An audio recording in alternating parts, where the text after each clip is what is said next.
Alam mo ba na ang pinakamasamang serial killer sa kasaysayan ay napatay ng 53 tao habang pinapanood siya ng gobyerno? Noong 1978, nagsimulang mawala ang mga tao sa train stations ng Russia, mga batang walang tahanan, mga babaeng mag-isa, lahat sila natagpuang patay, hiwa-hiwalay, kinain. Ang killer, si Andrei Chikatilo, isang guro na nag-aral ng police tactics para hindi mahuli. Pero ang Soviet government ay tumanggi maniwala. Sa kanilang perpektong communist society, imposibleng may serial killer. Kaya sa loob ng 12 taon, patuloy siyang pumatay. Sinisi nila ang Western corruption. Hindi nila inamin ang totoo.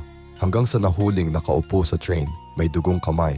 Sa korte, sinabi niyang mga alien ang nagkontrol sa kanya. Nagtanggal ng sapatos. Sumigaw ng walang tigil. 53 buhay ang nawala dahil sa pride ng isang sistema na ayaw amining may mali. Minsan ang pinaka nakakatakog na monsters ay yung mga taong dapat sana nagprotekta sa atin.